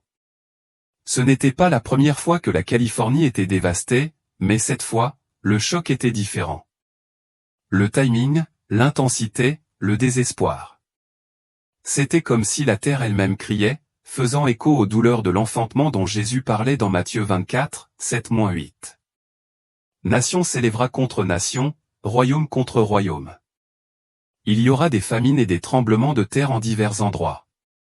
Tout cela marque le début des douleurs de l'enfantement. Ces douleurs de l'enfantement ne sont pas de simples catastrophes fortuites, ce sont des signes qui nous secouent, nous réveillent, nous préparent. Dans la Bible, le feu a souvent été symbole de jugement et de raffinement. Dieu a utilisé le feu pour détruire Sodome et Gomorrhe. Il a parlé à travers le feu du mont Sinaï. Et dans Zacharie 13h9, il est écrit, « J'en purifierai le tiers comme on purifie l'argent, et je les éprouverai comme on éprouve l'or. Ils invoqueront mon nom, et je leur répondrai. » Il se pourrait que ce qui se passe en Californie ne soit pas seulement un événement, mais un signal d'alarme pour une nation et un monde qui se sont éloignés de leur Créateur. La raison pour laquelle l'évangile de Jésus est précieux, c'est qu'il offre un salut joyeux face à un jugement furieux. La Bible parle de la fureur de la colère du Dieu Tout-Puissant et proclame que Jésus nous délivre de la colère à venir. C'est Dieu le Père lui-même qui a envoyé Jésus pour nous délivrer de sa propre colère. Dieu prouve son amour envers nous en ce que, alors que nous étions encore pécheurs, Christ est mort pour nous. C'est pourquoi, maintenant que nous sommes justifiés par son sang, à plus forte raison serons-nous sauvés par lui de la colère de Dieu.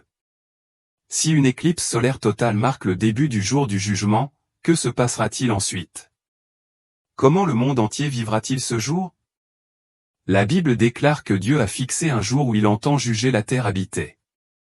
Ce jour du jugement, aussi appelé le jugement dernier, est celui où Jésus, le Fils de Dieu, jugera les vivants et les morts avant de détruire le ciel et la terre anciens, corrompus par le péché. Le péché peut être défini comme toute opposition à la volonté et à la loi de Dieu. Péché, c'est désobéir à ses lois ou en abuser. Parce que l'impulsion au péché est inhérente à la nature humaine, l'humanité est corrompue et, d'une certaine manière, mue par les penchants immoraux qui habitent chacun. C'est une conséquence de la chute. Le péché dans le jardin d'Éden. Avant de créer son nouveau ciel et sa nouvelle terre, Dieu doit éliminer tout ce qui pourrait engendrer ou amener le péché dans sa nouvelle création.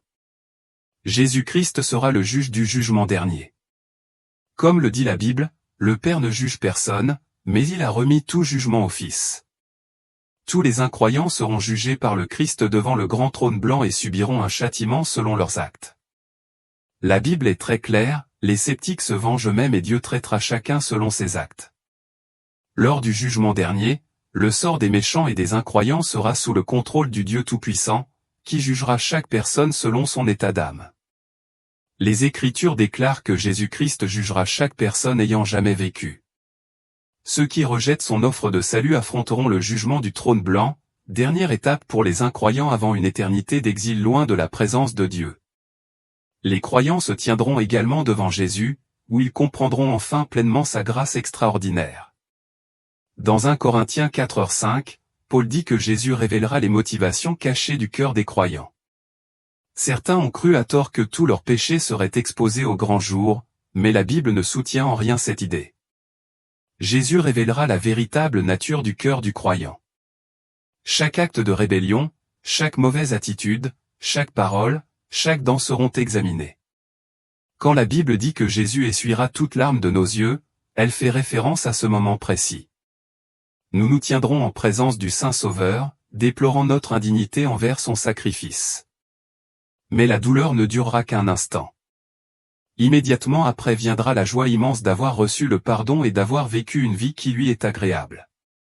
Le jugement du Christ n'est pas une punition, c'est un rappel que nous sommes pardonnés. Enfin, nous réaliserons pleinement la profondeur et l'étendue de sa grâce. Les croyants n'ont plus besoin de reculer ni de baisser la tête devant le jugement, ni de se repentir. Ce temps est révolu. Nous nous tiendrons devant le Seigneur, revêtus de la justice du Christ et pardonnés de tous nos péchés. Et nous comprendrons enfin combien l'amour de Dieu est grand pour nous. Ne soyez pas surpris par la venue du Seigneur, mais préparez-vous. Jésus veut dire que le jour et l'heure de son retour sont inconnus. De plus, son retour sera comme n'importe quel autre jour. Ce sera un jour normal. Jésus cite l'exemple du déluge à l'époque de Noé. Seul Noé se préparait. Pour tous les autres, tout se passait comme d'habitude. Chacun faisait comme d'habitude. Ils mangèrent et burent, se marièrent et projetèrent de se marier. Les hommes travaillaient aux champs et les femmes moulaient la farine. Les gens vaquaient simplement aux mêmes occupations qu'avant. Mais soudain, le déluge arriva et tous furent anéantis. Jésus utilise également l'analogie d'un voleur qui s'introduit dans une maison la nuit. Ce que le Seigneur veut dire, c'est que si le propriétaire savait que quelqu'un allait entrer par effraction, il serait à l'affût du voleur et pourrait ainsi l'empêcher. Le message est clair, soyez prêts. C'est pourquoi Jésus nous avertit de ne pas nous laisser surprendre à son retour, mais d'être vigilants. Attendons le Seigneur Jésus comme si son retour était pour longtemps. En cherchant sur Internet, vous trouverez une grande variété d'interprétations. Il semblerait évident qu'une compréhension de base des conditions de mariage à l'époque serait un point de départ idéal. Mais là encore, il est très difficile d'avoir une idée précise en raison de la multitude d'opinions divergentes. Nous allons donc simplement observer les faits tels qu'ils nous sont présentés dans ces versets. J'espère que les conclusions tirées seront très simples. Ce que nous en tirerons, c'est un message clair pour nous aujourd'hui, un avertissement, faire ce que le Seigneur veut que nous fassions immédiatement avant son retour, et être trouvé en train de le faire à son retour. La tâche assignée aux vierges est claire. Elles doivent aller à la rencontre de l'époux, et les 10 ont emporté leurs lampes. La différence entre elles est que les 5 vierges sages ont emporté des vases d'huile au cas où l'époux tarderait trop. Les folles n'avaient que l'huile dans leurs lampes. Les 10 vierges préparèrent leurs lampes, mais celles des folles commencèrent à s'éteindre à mesure que l'huile s'épuisait. On observe donc immédiatement des attitudes très différentes. Les 5 folles étaient plutôt tièdes et peu investies dans la tâche. Les sages, quant à elles, firent preuve de dévouement et avaient même investi dans de l'huile supplémentaire au cas où cela coûterait plus cher. Nous ne savons pas quand le Seigneur reviendra réellement. Et nous devons aussi nous préparer au fait que cela pourrait prendre du temps, comme dans la parabole du maître absent pour un certain temps. Or, nous constatons maintenant que le marié a tardé longtemps. Des bruits étranges dans le ciel pourraient être un signe de la venue de Dieu. Nous le savons tous, alors nous devons nous préparer pour ce jour. Je fais d'abord référence à la déclaration de Malachie. Lorsque le Seigneur, parlant par l'intermédiaire du prophète Malachie, annonça qu'il enverrait son messager préparer sa venue et qu'il viendrait soudainement à son temple, qui pourrait supporter le jour de sa venue? Car ce serait comme le feu du fondeur et la potasse du foulon. Évidemment, cela ne faisait aucune référence à sa première venue, lorsqu'il naquit humblement à Bethléem, car il ne vint pas à son temple promptement et ne fut pas purificateur. Mais on nous dit que lorsqu'il viendra dans les derniers jours, les méchants crieront. Ô rocher, tombez sur nous et cachez-nous de la colère de l'agneau. Évidemment, lorsque le Seigneur envoie un messager pour préparer le chemin devant lui, ce messager ne peut être autre qu'un prophète. Lorsqu'il est venu au midi des temps, le Seigneur a envoyé Jean-Baptiste, et Jésus a témoigné qu'il n'y avait pas de plus grand prophète en Israël que Jean-Baptiste. Nous vivons à une époque de préparation, et le Seigneur a envoyé son messager pour préparer le chemin et lui a donné les clés pour organiser son Église et son royaume, et pour établir le saint sacerdoce et le pouvoir de l'apostolat tels qu'ils existaient dans l'Église des premiers temps. Il y a aussi les paroles de Paul. Il a dit que le Seigneur a révélé le mystère de sa volonté afin que, dans la dispensation de la plénitude des temps, et nous vivons dans cette dispensation, il puisse rassembler toutes choses en Christ, celles qui sont au ciel et celles qui sont sur la terre. Ce n'est pas une chose à laquelle il faut penser quand on entend que le Seigneur révélera le mystère de sa volonté et que ce mystère a été révélé à ses prophètes modernes. Et nous possédons des vérités qu'aucune autre Église au monde ne connaît. Nous sommes la seule Église au monde à avoir pour programme d'unir tout ce qui existe dans le royaume des cieux au royaume de Dieu ici-bas, en prévision des derniers jours, lorsque tous les royaumes de ce monde et du monde à venir seront sous la tutelle de notre grand roi, le Sauveur du monde. Ce ne sont là que quelques-unes des petites choses à accomplir. Or, de nombreuses autres prophéties prédisent sa seconde venue à la fin des temps. Car le monde en question a des désirs qui méritent la désapprobation de Dieu. Évidemment, ce n'est pas la terre au sens littéral du terme, mais bien l'humanité entière qui désobéit à Dieu en devenant son ennemi. Les peuples qui composent ce monde subiront le châtiment judiciaire de la destruction éternelle. En revanche, ceux qui ne font pas partie du monde par obéissance à Jésus-Christ ont la perspective de la vie éternelle. D'ailleurs, Jean 2h17 conclut, « Celui qui fait la volonté de Dieu demeure éternellement ». Oui, il a la perspective de la vie éternelle ici-bas, comme l'affirme le psaume 37, 29. Les justes posséderont la terre et y vivront éternellement. La fin se fera en 2 étapes principales. Premièrement, Dieu détruira la fausse religion organisée, représentée par une prostituée appelée Babylone la Grande. Bien qu'elle professe sa loyauté envers Dieu, elle a conspiré avec les dirigeants politiques du monde. Cependant, ces mêmes dirigeants se retourneront contre elle. Ils haïront la prostituée et la laisseront dévastée et nue, et ils dévoreront sa chair ou ses biens et la brûleront entièrement par le feu. Alors, Dieu tournera son attention vers les dirigeants politiques eux-mêmes, les rois de toute la terre habitée, ainsi que vers les méchants en général. Ceux-ci seront détruits lors de la guerre du grand jour de Dieu Tout-Puissant, aussi appelée Armageddon. La fin viendra lorsque l'humanité aura été suffisamment avertie par une proclamation mondiale du royaume de Dieu, un gouvernement mondial qui remplacera la domination humaine. Jésus-Christ a dit, « Cette bonne nouvelle du royaume sera prêchée par toute la terre habitée, en témoignage à toutes les nations. » Alors viendra la fin. Cette prédication qui reflète la justice et la miséricorde de Dieu fait partie d'un signe composite qui marque la fin des temps. Ce signe inclut également les guerres internationales, les tremblements de terre, la famine et les maladies. En plus de prédire les événements mondiaux, la Bible nous donne également un profil social des derniers jours. Nous lisons, « Il y aura des temps critiques et difficiles à gérer. Car les hommes seront égoïstes, amis de l'argent, rebelles à leurs parents, intempérants, cruels, dépourvus d'amour du bien. Aimant le plaisir plus que Dieu. » Toutes ces conditions caractérisent l'époque qui débuta autour de la Première Guerre mondiale, en 1914.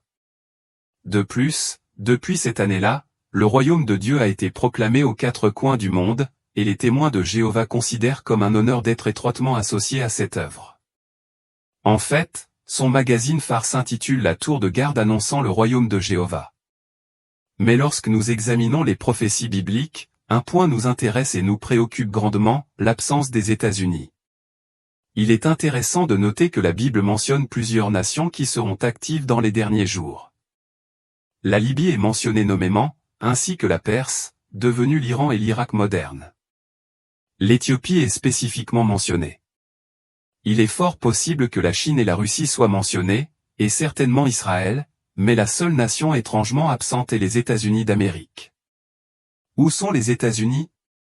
Pourquoi ne sommes-nous pas dans le scénario de la fin des temps? Pourquoi peut-on lire des articles sur des nations comme l'Irak, l'Iran et la Libye et éventuellement y trouver la Chine et la Russie mentionnées, mais pas les États-Unis? Certains spécialistes proposent 3 réponses plausibles. Premièrement, les États-Unis ne sont peut-être pas mentionnés. Ils sont mentionnés dans les Écritures car ils pourraient être dévastés par une guerre nucléaire. C'est un scénario horrible, que personne ne souhaite voir, mais nous ne pouvons l'exclure. Rien ne garantit que cela ne puisse pas arriver. Les probabilités n'ont jamais été aussi grandes. Certains pourraient penser qu'avec la dissolution de l'ex-Union soviétique, la menace a disparu. Mais de nombreux pays possèdent l'arme nucléaire. Il pourrait s'agir d'une nation terroriste rebelle dotée de capacités nucléaires, voire d'un groupe terroriste, qui pourrait déclencher la réaction en chaîne. Nous espérons que ce ne sera pas le cas, mais nous ne pouvons l'exclure. Rome était autrefois la superpuissance mondiale. Son armée était la plus puissante du monde, mais avant de s'effondrer extérieurement, Rome s'est effondrée intérieurement. Je pense que nous ferions bien d'examiner l'âme de notre pays dès maintenant. Je suis entièrement pour une armée forte. Nous devons prendre toute menace étrangère au sérieux.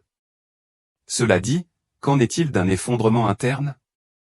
La deuxième raison possible pour laquelle notre nation pourrait ne pas être mentionnée dans les Écritures est qu'elle pourrait tout simplement décliner en tant que puissance mondiale. À mesure que notre pays se laïcisera, éliminant systématiquement Dieu et la Bible de notre système éducatif, de nos tribunaux et de nos arts, nous commencerons à récolter les conséquences inévitables du péché. Nous commencerons à pourrir de l'intérieur. L'historien Wilderan a souligné qu'une grande nation n'est détruite de l'extérieur que lorsqu'elle s'est d'abord effondrée de l'intérieur. La décadence morale est indéniablement visible en Amérique aujourd'hui. La Bible dit que la piété exalte une nation, mais que le péché est une honte pour tout peuple. Si nous oublions Dieu et abandonnons la Bible, qui est sa parole, nous subirons les conséquences inévitables du péché. Nous croyons que, dans une certaine mesure, nous l'avons déjà fait, car nous avons vu la désintégration de la famille, la criminalité galopante et tant d'autres problèmes nés de la désobéissance à Dieu. Mais voici ce qu'il faut retenir, la liberté dont nous jouissons repose sur le fondement de la vérité absolue. Et lorsque ce fondement disparaît, cette liberté peut se transformer en anarchie. Mais il existe une troisième possibilité, que je trouve bien plus encourageante. Un grand renouveau est en cours aux États-Unis. Cela ne veut pas dire qu'un renouveau ne nous anéantirait pas en tant que puissance mondiale.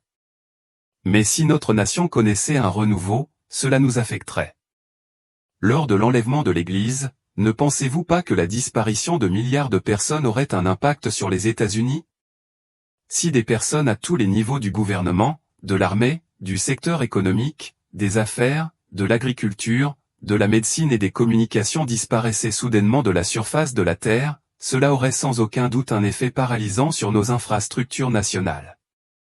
En pratique, si l'enlèvement a lieu, il affectera toutes les nations et bouleversera le monde entier. Tel pourrait être le scénario pour les États-Unis dans les derniers jours. La Bible nous informe que la fin sera synonyme de destruction. Il y aura une grande tribulation, telle qu'il n'y en a pas eu depuis le commencement du monde jusqu'à maintenant. En fait, si ces jours n'étaient pas abrégés, personne ne serait sauvé. Mais Dieu nous promet que de nombreux humains survivront. Le monde passe, mais celui qui fait la volonté de Dieu demeure éternellement. Si vous voulez survivre à la fin de ce monde et demeurer éternellement, que devez-vous faire? Devriez-vous commencer à faire des réserves ou à vous préparer physiquement? Non, la Bible nous exhorte fortement à définir d'autres priorités. Nous lisons, puisque toutes ces choses doivent ainsi se dissoudre, considérez quelle manière vous devez être dans les actes de sainteté et les œuvres de piété, tandis que vous attendez et gardez constamment à l'esprit la présence du jour de l'Éternel. Le contexte montre que toutes ces choses qui doivent être dissoutes incluent les dirigeants de ce monde corrompu et tous ceux qui choisissent une telle domination plutôt que celle de Dieu. De toute évidence, si nous devions accumuler des biens matériels, cela ne nous sauverait pas d'une telle destruction. En vérité, notre survie implique de nous consacrer à Jéhovah Dieu et d'apprendre le genre de conduite et d'œuvre qui lui plaisent. Au lieu de suivre la majorité aujourd'hui et d'ignorer les signes évidents que nous vivons une époque si importante, nous devons garder à l'esprit la présence du jour de Jéhovah. Les témoins de Jéhovah peuvent vous montrer, à partir de la Bible, comment survivre à ce jour à venir. Nous espérons tous et prions pour qu'un renouveau se produise en Amérique et que nous revenions à Dieu à une échelle jamais connue auparavant. C'est pour cela que nous devons prier dans notre pays aujourd'hui. Nous devons prier pour un renouveau. Le seul espoir pour l'Amérique réside dans notre retour au Dieu vrai et vivant, le Dieu d'Abraham, d'Isaac et de Jacob. Le Dieu qui nous a donné la Bible comme révélation de son identité. Le Dieu qui nous a tant aimés qu'il a envoyé son propre Fils, Jésus-Christ, mourir sur la croix à notre place.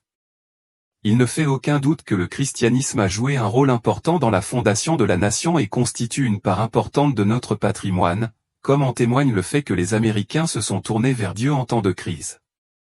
Nous devons invoquer Dieu et nous réconcilier avec lui. C'est notre seul espoir. Sommes-nous proches de son retour? De ce moment tant attendu? Le retour de Jésus-Christ. Soyons clairs, personne ne connaît le jour ni l'heure exacte.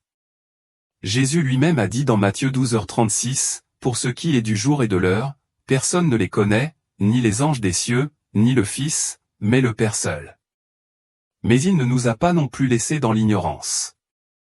Dans le même chapitre, Jésus a dit à ses disciples de surveiller les signes, de prêter attention aux douleurs de l'enfantement, à ces tremblements croissants dans la nature, la société et le cœur humain, qui signaleraient que son retour est proche. Comme les douleurs de l'accouchement, plus on approche, plus les signes deviennent fréquents et intenses. Imaginez ce que nous observons aujourd'hui, des anomalies dans le ciel et des sons de trompette inexplicables par la science. Des tremblements de terre là où la terre bouge rarement. Des découvertes mystérieuses qui révèlent d'anciennes vérités cachées. Confusion spirituelle, effondrement moral et profonde division à travers le monde, et surtout, un sentiment croissant d'urgence chez les croyants, un changement est en cours. Jésus a dit dans Luc 9h28, « Quand ces choses commenceront à arriver, redressez-vous et relevez la tête, car votre délivrance approche. Non pas quand elles seront terminées, non pas quand il sera trop tard, mais quand elles commenceront. Et c'est ce qui rend ce moment si crucial, car ces choses ont commencé tout autour de nous. On ne nous promet pas un lendemain, on ne nous garantit pas plus de temps pour tout comprendre, mais ce moment nous est donné, maintenant, pour nous réveiller, revenir à Dieu et préparer nos cœurs. Le retour du Christ n'est pas seulement un événement dramatique sur un calendrier prophétique, c'est l'accomplissement d'une promesse. C'est le moment où la douleur cède la place à la paix, où l'obscurité est vaincue par la lumière, où chaque genou fléchit et chaque langue confesse que Jésus est Seigneur. Alors, où en sommes-nous? Dieu seul connaît le moment exact. Mais quand on observe les signes, quand on écoute ce que la terre et le ciel nous annoncent, il est clair que nous sommes plus proches que jamais, et peut-être plus proches que nous ne le pensons. Évidemment, lorsque le Seigneur envoie un messager pour préparer le chemin devant lui, ce messager ne peut être autre qu'un prophète. Lorsqu'il est venu au midi des temps, le Seigneur a envoyé Jean-Baptiste, et Jésus a témoigné qu'il n'y avait pas de plus grand prophète en Israël que Jean-Baptiste. Nous vivons à l'époque de la préparation, et le Seigneur a envoyé son messager pour préparer le chemin et lui a donné les clés pour organiser son Église et son royaume, et pour établir le saint sacerdoce et la puissance de l'apostolat tels qu'ils existaient dans l'Église des premiers temps. Il y a ensuite les paroles de Paul. Il dit que le Seigneur a révélé le mystère de sa volonté afin que, dans la dispensation de la plénitude des temps, et nous vivons dans cette dispensation, il réunisse toutes choses en Christ, celles qui sont dans les cieux et celles qui sont sur la terre. N'est-ce pas une réflexion à méditer lorsqu'on entend dire que le Seigneur révélera le mystère de sa volonté, et que ce mystère a été révélé à ses prophètes modernes? Et nous possédons des vérités qu'aucune autre Église au monde ne connaît. Nous sommes la seule Église au monde à avoir pour programme d'unir tout ce qui existe dans le royaume des cieux au royaume de Dieu ici-bas, dans l'attente des scènes finales, lorsque tous les royaumes de ce monde et du monde à venir seront sous la tutelle de notre grand roi, le Sauveur du monde. Eh bien, ce ne sont là que quelques-unes des petites choses à faire. Or, de nombreuses autres prophéties annoncent son retour à la fin des temps, car le monde en question a des désirs qui méritent la désapprobation de Dieu. De toute évidence, ce n'est pas la terre au sens littéral du terme, mais bien l'humanité entière qui désobéit à Dieu en devenant son ennemi. Les personnes qui composent ce monde subiront le châtiment judiciaire de la destruction éternelle. En revanche, celles qui ne font pas partie du monde par obéissance à Jésus-Christ ont la perspective de la vie éternelle. D'ailleurs, Jean 2h17 conclut, « Celui qui fait la volonté de Dieu demeure éternellement ». Oui, celui-ci a la perspective de la vie éternelle ici-bas, comme le dit le psaume 37, 29. Les justes posséderont la terre et y vivront éternellement.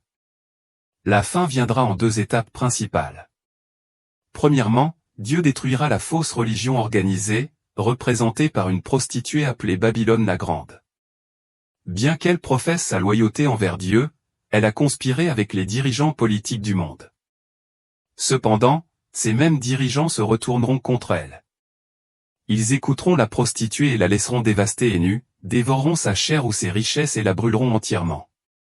Alors, Dieu portera son attention sur les dirigeants politiques eux-mêmes, les rois de toute la terre habitée, ainsi que sur les méchants en général.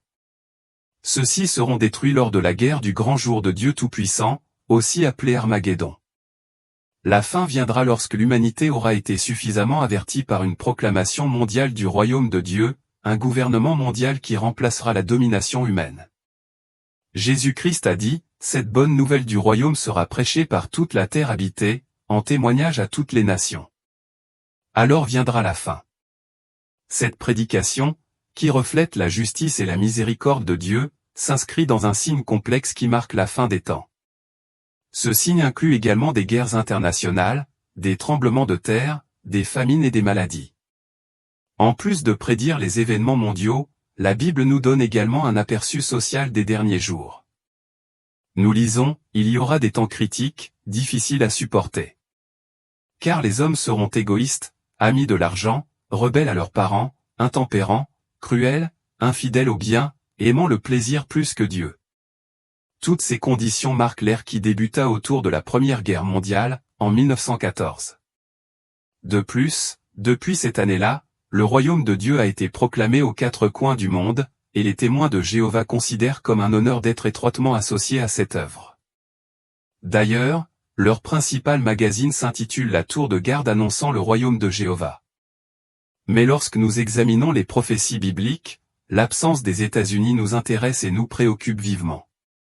Il est intéressant de noter que plusieurs nations sont mentionnées dans la Bible comme étant actives dans les derniers jours. La Libye est nommée. La Perse, devenue l'Iran et l'Irak moderne, est mentionnée. L'Éthiopie est spécifiquement mentionnée, la Chine et la Russie sont très probablement mentionnées, et Israël est certainement mentionné, mais la seule nation étrangement absente est les États-Unis d'Amérique. Où sont les États-Unis? Pourquoi ne sommes-nous pas dans le scénario de la fin des temps? Pourquoi peut-on lire des passages sur des nations comme l'Irak, l'Iran et la Libye, et peut-être y trouver la Chine et la Russie mentionnées, mais pas les États-Unis? Certains érudits proposent trois réponses plausibles. Premièrement, les États-Unis ne sont peut-être pas mentionnés dans les Écritures parce qu'ils pourraient être dévastés par une guerre nucléaire. C'est un scénario horrible, qu'aucun d'entre nous ne souhaite voir, mais nous ne pouvons l'exclure. Rien ne garantit que cela n'arrivera pas. Les probabilités n'ont jamais été aussi grandes. Certains pourraient penser qu'avec la dissolution de l'ex-Union soviétique, la menace a disparu. Mais de nombreuses nations possèdent l'arme nucléaire. Il pourrait s'agir d'une nation terroriste dévoyée dotée de capacités nucléaires, voire d'un groupe terroriste susceptible de déclencher la réaction en chaîne. Nous espérons que ce n'est pas le cas. Mais nous ne pouvons l'exclure. Rome était autrefois la superpuissance régnante sur Terre. Elle possédait l'armée la plus puissante du monde, mais avant de s'effondrer extérieurement, Rome s'est effondrée intérieurement. Je pense que nous ferions bien d'examiner l'âme de notre pays dès maintenant. Je suis tout à fait pour une armée forte. Nous devons prendre toute menace étrangère au sérieux. Mais cela dit, qu'en est-il d'un effondrement interne? La deuxième raison possible pour laquelle notre nation pourrait ne pas être mentionnée dans les Écritures est qu'elle pourrait tout simplement décliner en tant que puissance mondiale. À mesure que notre pays se laïcise, éliminant systématiquement Dieu et la Bible de notre système éducatif, de nos tribunaux et de nos arts, nous commencerons à récolter les conséquences inévitables du péché. Nous commencerons à pourrir de l'intérieur. L'historien Wilderan a noté qu'une grande nation n'est détruite de l'extérieur que lorsqu'elle s'est d'abord effondrée de l'intérieur. Le déclin moral est indéniable en Amérique aujourd'hui. La Bible dit que la piété élève une nation, mais que le péché est une honte pour tout peuple. Si nous oublions Dieu et abandonnons la Bible, qui est sa parole, nous subirons les conséquences inévitables du péché. Nous croyons que, dans une certaine mesure, nous l'avons déjà fait, car nous avons vu la désintégration de la famille, la criminalité galopante et tant d'autres problèmes nés de la désobéissance à Dieu. Mais voici ce dont nous devons nous souvenir, la liberté dont nous jouissons repose sur le fondement de la vérité absolue. Et lorsque ce fondement disparaît, cette liberté peut se transformer en anarchie. Mais il existe une troisième possibilité, que je trouve bien plus encourageante. Un grand renouveau est en cours aux États-Unis. Cela ne veut pas dire qu'un renouveau nous éliminerait en tant que puissance mondiale. Mais si notre nation connaissait un renouveau, cela nous affecterait. Lorsque l'enlèvement de l'Église aura lieu, ne pensez-vous pas que les États-Unis subiraient des conséquences si des milliards de personnes disparaissaient? Si des personnes à tous les niveaux du gouvernement, de l'armée, du secteur économique, des affaires, de l'agriculture, de la médecine et des communications disparaissaient soudainement de la surface de la Terre. Si l'enlèvement de la Terre se produisait, cela aurait sans aucun doute un effet paralysant sur notre infrastructure nationale. En pratique, lorsque l'enlèvement aura lieu, il touchera toutes les nations, provoquant un bouleversement soudain du monde entier.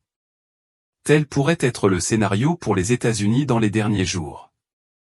La Bible nous informe que la fin sera synonyme de destruction.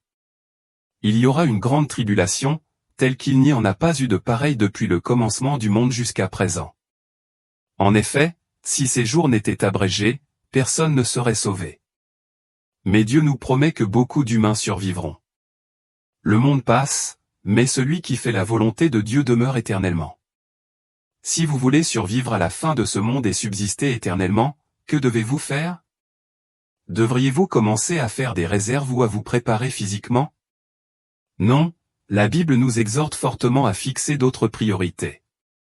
Nous lisons, puisque toutes ces choses doivent ainsi disparaître, considérez quel genre d'homme vous devez être par la sainteté de votre conduite et par les œuvres de piété, en attendant et en gardant constamment à l'esprit la présence du jour du Seigneur. Le contexte montre que toutes ces choses qui doivent être dissoutes incluent les dirigeants de ce monde corrompu et tous ceux qui choisissent une telle domination plutôt que celle de Dieu. De toute évidence, si nous devions accumuler des biens matériels, cela ne nous sauverait pas d'une telle destruction. En vérité, notre survie implique de nous consacrer à Jéhovah Dieu et d'apprendre le genre de conduite et d'œuvre qui lui plaisent. Au lieu de suivre la majorité aujourd'hui et d'ignorer les signes évidents que nous vivons une époque si importante, nous devons garder à l'esprit la présence du jour de Jéhovah. Les témoins de Jéhovah peuvent vous montrer, à partir de la Bible, comment survivre à ce jour à venir. Nous espérons tous et prions pour qu'un renouveau se produise en Amérique et que nous revenions à Dieu à une échelle jamais connue auparavant.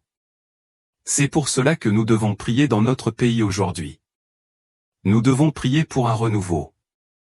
Le seul espoir pour l'Amérique réside dans notre retour au Dieu vrai et vivant, le Dieu d'Abraham, d'Isaac et de Jacob.